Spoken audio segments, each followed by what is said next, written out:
Speaking test instructions. The speaking test is 20 minutes. There are 8 tasks in the speaking test. Please try your best to answer all the questions.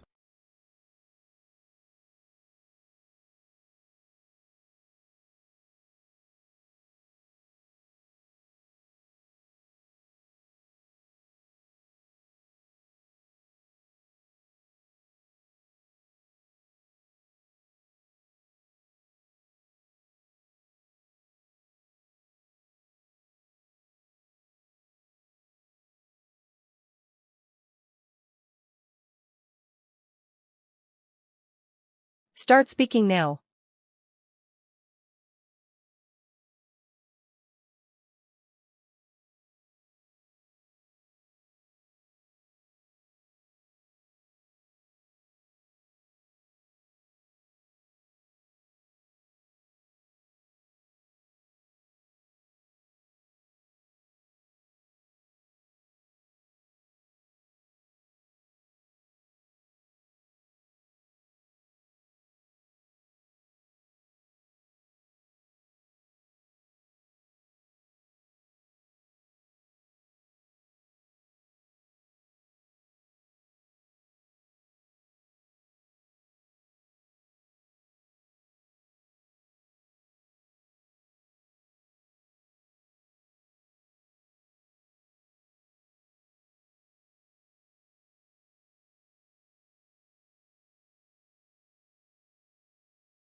Time is up.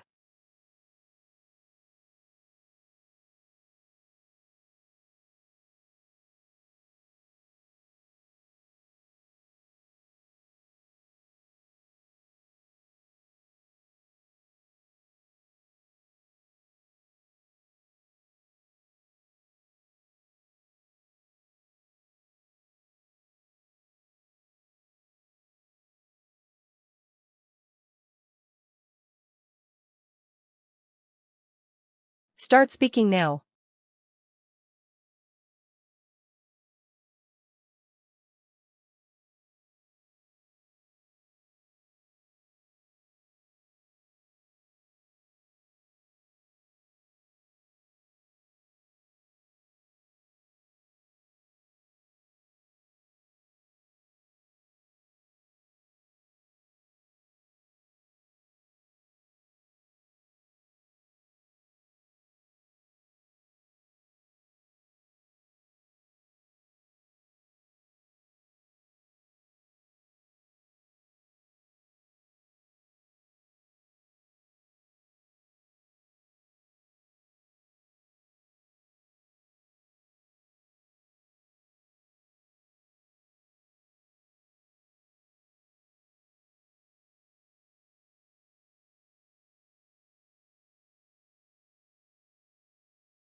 Time is up.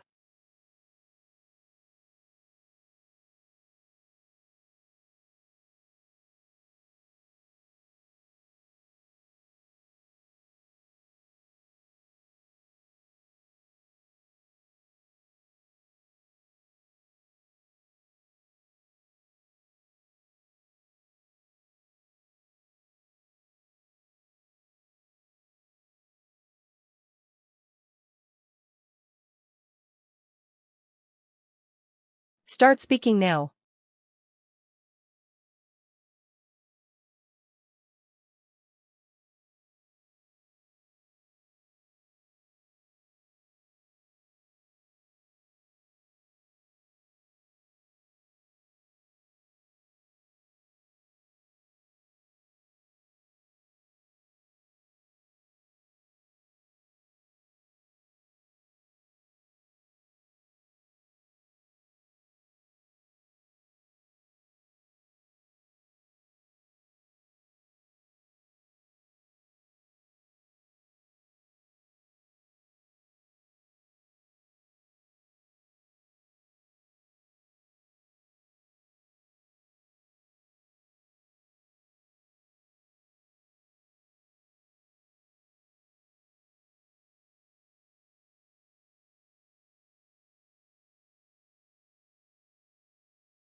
Time is up.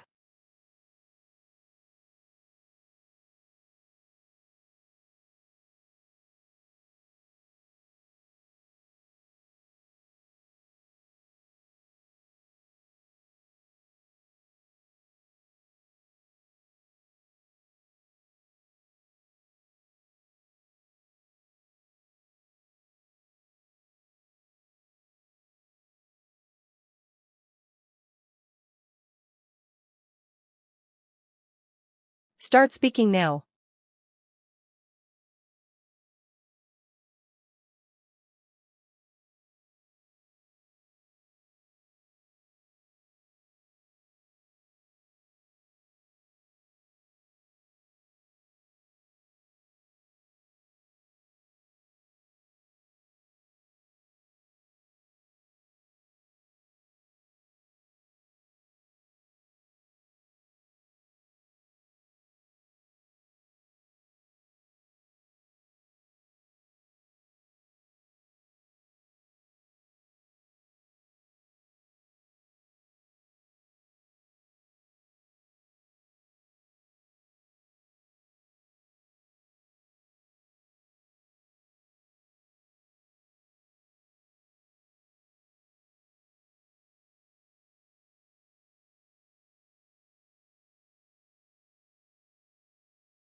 Time is up.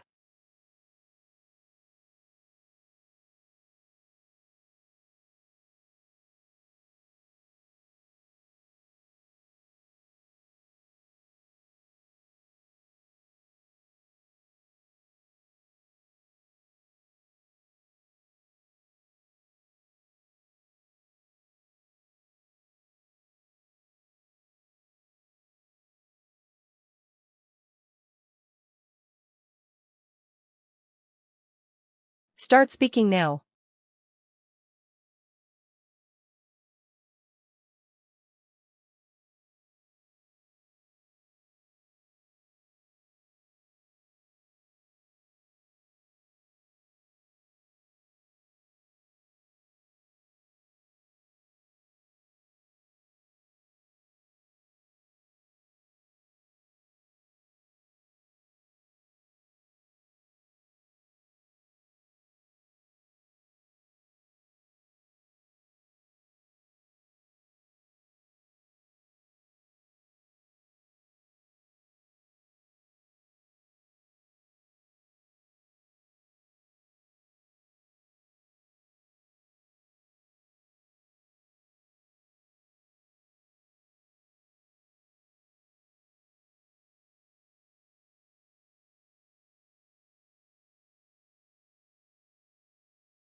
Time is up.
Start speaking now.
Time is up.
Start speaking now.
Time is up.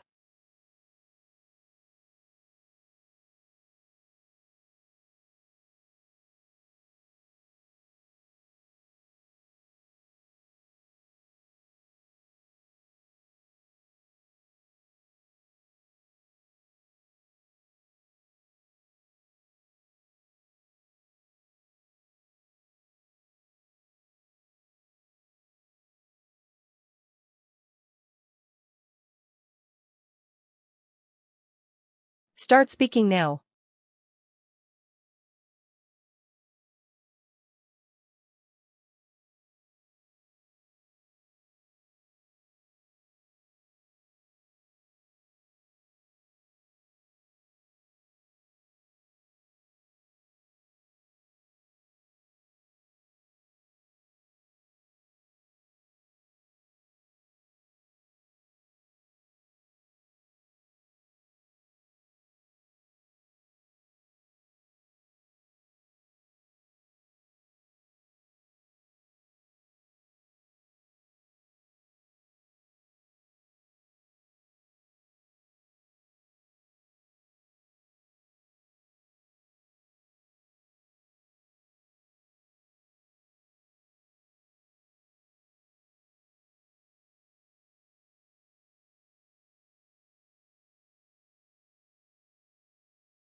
Time is up.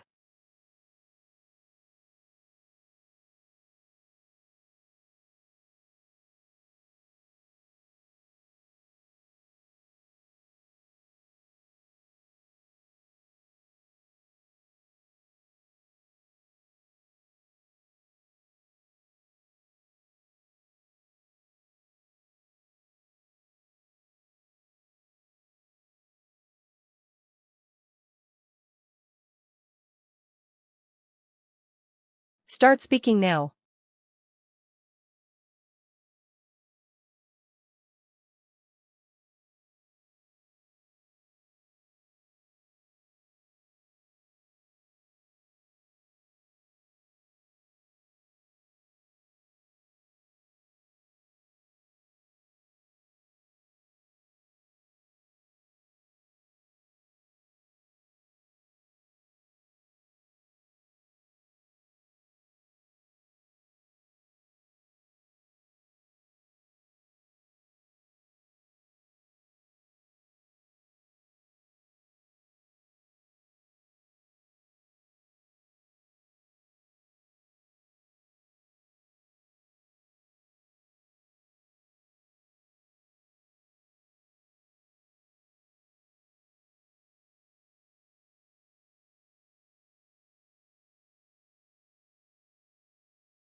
Time is up.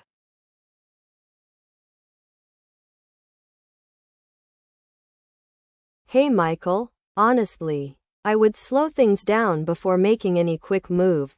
I get why the old company's offer is tempting, especially if the pay is better and the people already know you. Still, you just joined a new place, so this decision could affect both your career and your reputation. First off, compare the two offers on more than salary. Look at the role itself, the manager, growth, commute, benefits, and whether the work actually fits where you want to go next. If the previous company is offering more money but the same old issues are still there, then going back might feel good for a month and frustrating after that. Ask yourself why you left in the first place. If it was because of limited growth, poor planning, or a boss who never listened, those things may not have changed. Second, be careful about timing. Since you are new at your current company, leaving right away could look a bit shaky unless you handle it properly. I would not disappear or make it dramatic. If you decide to go back, talk to your current manager respectfully, thank them for the chance, and explain that an unexpected opportunity came up. You do not need to share every detail, but you should leave on decent terms also. Do not let guilt from either side rush you into saying yes before you sleep on it. Third, I would ask the previous company for everything in writing before making any announcement. Sometimes people sound excited on the phone, but the final offer is not as strong as expected. Get the salary, title, start date, reporting manager, and any bonus details confirmed. Personally, if the new company feels healthy and gives you room to grow, I would give it a fair chance instead of running back too quickly. But if the old company has truly fixed the reasons you left and the offer is clearly stronger, then it may be worth considering. Hope that helps, and let me know what you decide. One time I led a team was during my final year at college, when our class organized a small career networking event for students. At first, it sounded simple, but once we started planning, we realized there were tons of moving parts. Booking a room, inviting guests, arranging snacks, making posters, and keeping volunteers on track. I became the team lead because I had helped with another campus event before. To start with, I made a shared task list and divided the work based on people's strengths. One classmate was great at design, so she handled posters. Another person was confident on the phone, so he contacted local employers.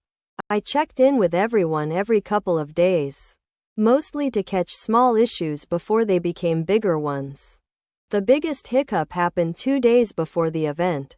When one guest speaker canceled, I was honestly a bit panicked, but I called a former instructor, explained the situation, and asked if she knew anyone who could step in. She connected us with a local business owner, and he turned out to be one of the best speakers of the night. What made the experience memorable was that I learned leadership is not about controlling everything. It is about staying calm, giving people clear jobs, and pitching in when something goes wrong. The event wrapped up well, and several students told us it gave them useful contacts. I can see a busy fitness center, probably in the early evening when many people have come in after work. On the left side, a trainer in a blue shirt is helping an older man figure out the treadmill settings. So it looks like the gym staff are being pretty supportive. Close to them, a young woman is stretching beside a row of exercise bikes, maybe warming up before a class or cooling down after cardio. In the center of the scene, 2 people are working on weight machines, and there is a water bottle lying on the floor near one of the benches. That detail stands out because someone could easily trip over it if the area gets more crowded. To the right, a receptionist is pointing at a schedule board while a man in a winter jacket asks a question. So he may be checking class times or asking about a membership. In the background, the big windows show snow outside. which makes the gym feel warm and busy compared with the weather. I can also see posters for yoga classes and a weekend nutrition workshop. It also looks organized, with staff nearby and members moving through clear workout areas. Overall, the scene feels active and community-focused. People are exercising, asking questions, and getting help, so it seems like a friendly neighborhood gym during a rush hour workout. Based on what I can see, I think a few things are about to happen in this fitness center. First, the trainer on the left will probably finish showing the older man how to adjust the treadmill. And the man may start walking slowly while the trainer watches for a minute. Since the trainer is standing close by, my guess is he wants to make sure the man feels confident before leaving him on his own. The young woman stretching near the exercise bikes will likely move into her workout soon. She may either get on one of the bikes or head toward the yoga class advertised on the poster, because she already looks prepared to exercise. In the center, the people using the weight machines will keep going, but I think someone needs to pick up the fallen water bottle near the bench. If nobody notices it, it could create a small safety issue, especially because the gym looks crowded. On the right, the receptionist is probably explaining the schedule to the man in the winter jacket. He may sign up for the yoga class or ask about the weekend nutrition workshop. Since there is snow outside, more people may come in from the cold and make the gym even busier over the next few minutes. Overall, I think the scene will stay upbeat, with staff helping members and people moving between machines, classes, and the front desk.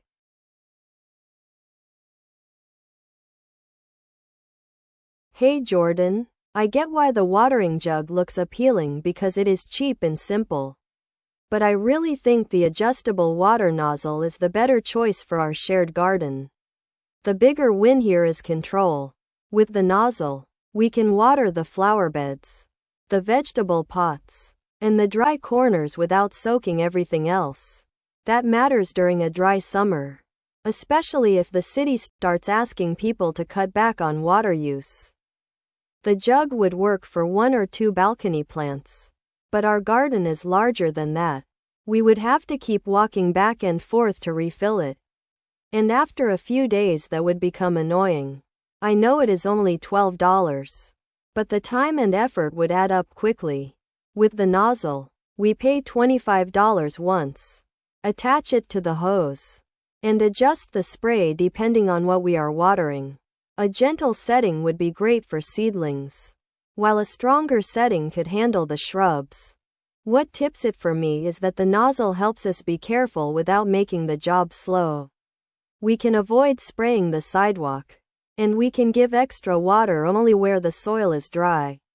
Plus, it is easy to store and does not need batteries or a timer. So I would skip the jug and choose the nozzle. It is still affordable, but it is much more practical for a garden we both have to maintain.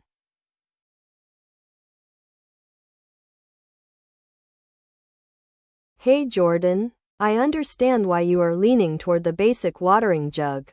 It is cheap, and there is almost nothing to set up. Still, for our shared garden, I would go with the sprinkler with a timer because it solves the bigger problem. Keeping the watering consistent when both of us are busy. The jug might be fine for a few plants near the door. But our lawn and garden beds need more even coverage. If we depend on carrying 8 liters at a time, one of us will eventually rush the job or skip a section. With the sprinkler, we can set it up, choose a time, and let it run while we do other things. That is a real plus in the summer, when mornings are busy and evenings get packed with errands. I know the sprinkler costs more at $55, but the timer attachment makes it worth it. It can help us water early in the morning, which is better because less water evaporates. We would just need to position it carefully so it does not spray the sidewalk. That is an easy habit to build. The catch with the jug is that it saves money up front but creates a lot of repeated work. I would rather spend a bit more once and have a system that keeps the garden healthy even when our schedules are messy. So my vote is the sprinkler with the timer. It is more convenient, more consistent, and better for the whole space. Sarah, I completely get why you are upset. The service tonight was frustrating. And I noticed the same things you did. Our drinks were forgotten twice. The order got mixed up. And we had to keep looking around just to get someone's attention. So I am not saying the service was fine. Because it really was not. That said, I feel leaving no tip at all might be a bit too harsh in this situation. The waiter looked new and nervous. And even though that does not excuse everything, it does make me think he was struggling more than ignoring us. I would rather leave a smaller tip than usual and maybe mention the issue politely to the manager or the front desk. That way, we are still showing that the service was disappointing, but we are not completely punishing someone who may be learning the job.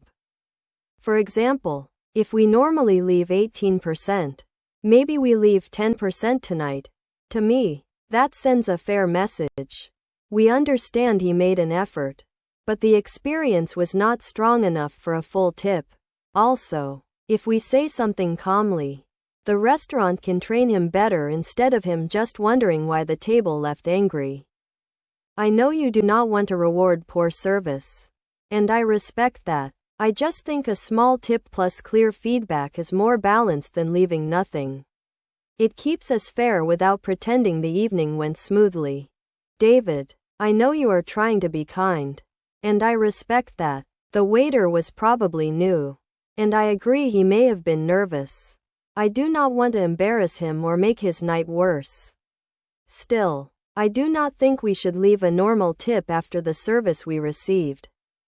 From my point of view, tipping is supposed to reflect the experience. And tonight there were too many issues. Our order was mixed up. The drinks were forgotten twice. And nobody checked on us for long stretches. If we leave the same tip we would give for solid service, it sends the message that none of that mattered. That does not help the waiter improve. And it does not give the restaurant honest feedback. I am not saying we need to be rude or make a scene. We can still speak politely and keep the tone calm. But I think either a very small tip or no tip is fair. Especially if we explain why. For example, we could say, we understand he is new, but the table was missed several times tonight. That is direct without being mean. I also think new staff need support from the restaurant, not just automatic tips from customers. If he was not ready to handle tables alone, a manager should have been checking in. So I hear your point about being generous. But in this case I think honest feedback matters more than tipping out of guilt. Personally, I think the government should require clear health benefit labels on food packaging.